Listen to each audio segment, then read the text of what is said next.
Hello' student, আজি সমাধান কৰিম অনুশীলনী 1.2 কুৱেশ্যন নম্বৰ 3 আৰু 4। কুৱেশ্যন নম্বৰ 3ত কৈছে মৌলিক উৎপাদকীকৰণ পদ্ধতিৰে তলৰ অখণ্ড সংখ্যাবোৰৰ লসাগু আৰু গসাগু উলিয়া। প্ৰথমে আমি 12ৰ কি উৎপাদক আছে মৌলিক উৎপাদক সেইবোৰ বাহিৰ কৰিম, অৰ্থাৎ 12ক আমি প্ৰথমে 2 দি ভাগ কৰিব পাৰিম। 2 6 গুণ 12 আৰু 2 3 গুণ 6, গতিকে 12 হ'ব 2 into 2 into 3, এইবোৰ হ'ল উৎপাদক। এতিয়া আমি 15ক চাম। 15ক আমি 2 দি ডিভাইড কৰিব নোৱাৰিম, গতিকে 3 into 5, গতিকে 15ক আমি 3 into 5 হিচাপে লিখিব পাৰিম, অৰ্থাৎ 3 into 5 হ'ল 3 আৰু 5 হৈছে মৌলিক উৎপাদক। এতিয়া আমি 21ৰ উৎপাদকবোৰ বাহিৰ কৰিম, অৰ্থাৎ 21 3 into 7 21 হয়, গতিকে 3 আৰু 7 হৈছে মৌলিক উৎপাদক।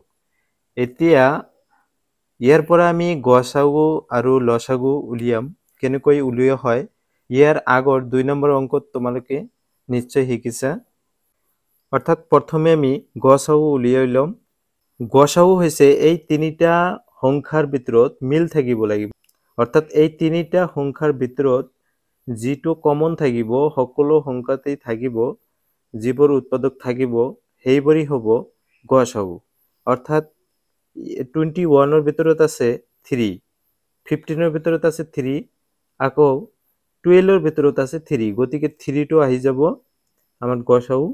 কিন্তু 5 ইয়াতে আছে, কিন্তু ইয়াতে নাই, 5 নহ'ব, 7 নহ'ব, এইবিলাক 2 নহ'ব, গতিকে গসাগু হ'ব 3। লসাগু উলিওৱাৰ নিয়ম হৈছে যিটো মিল আছিল, তিনিটাত কমন আছিল, সেইটো হ'ব আৰু বাকী যিবিলাক আছে গোটেইকেইটা হ'ব। অৰ্থাৎ প্ৰথমে 3টো কমন হিচাপে আহিছে, 3 হৈ গৈছে।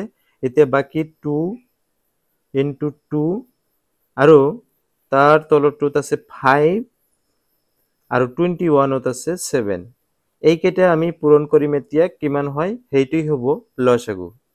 অৰ্থাৎ 3 into 2 6, 6 into 2 12, 12 into 5 16 আৰু 16 into 7 আমি পূৰণ কৰি দিম, 420 হ'ব লসাগু। 2 নম্বৰত আছে 17, 23 আৰু 29, গতিকে আমি প্ৰথমে সেই আগৰ দৰেই কৰিম। অৰ্থাৎ 17ৰ কি উৎপাদক আছে সেইবিলাক ওলাই ল'ম।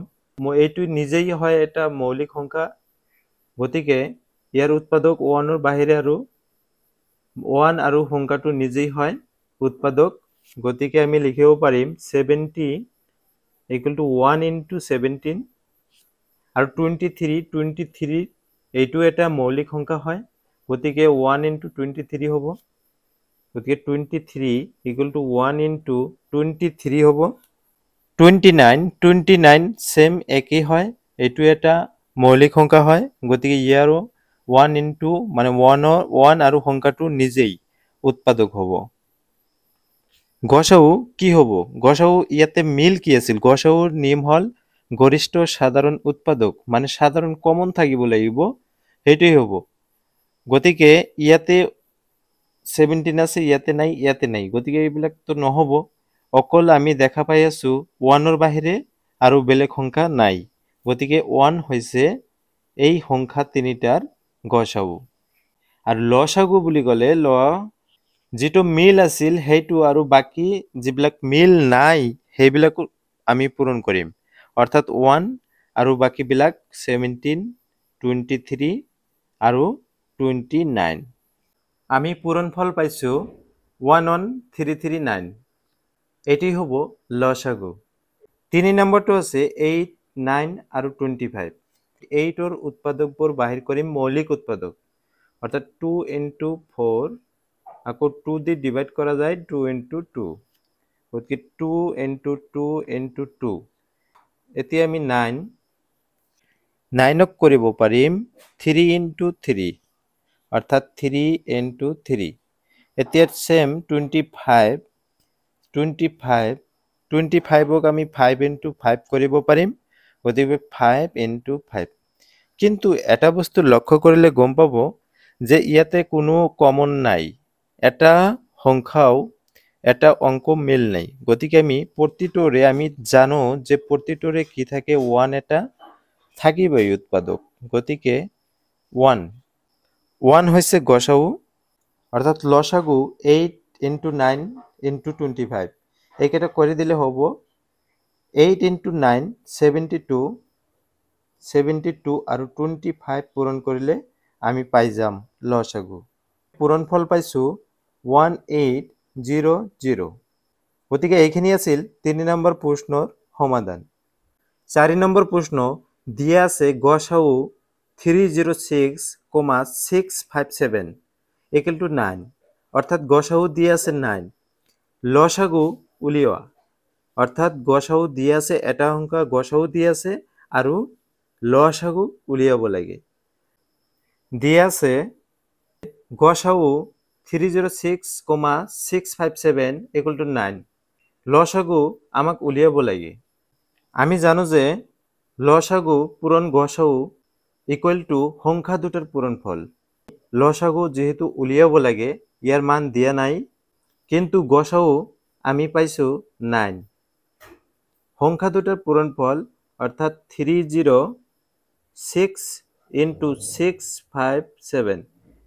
লসাগুটো আমি উলিয়াম, সেইকাৰণে আমি 9টো ৰাইট সাইডত লৈ যাম। 9টো ৰাইট সাইডত গ'লে নিশ্চয় ইয়াতে পূরণ হিসাবে আছে, গতিকে ইফালে গ'লে ডিভাইড হিসাবে হৈ যাব, অর্থাৎ 306 ইন্টু 657 ডিভাইড 9 হ'ব। 9 দিয়ে আমি এইটোক ডিভাইড কৰিব পাৰিম, অৰ্থাৎ 9 30ৰ ভিতৰত যাব 3 বাৰ, বাকি থাকিব 3 আৰু 36 হৈ যাব, অর্থাৎ 36 আমি আকৌ কাটি দিম, অর্থাৎ 4।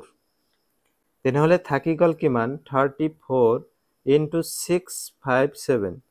এতিয়া আমি 34 আৰু 657ক পূৰণ কৰিম আৰু এইখিনি হ'ব আমাৰ লসাগুৰ মান।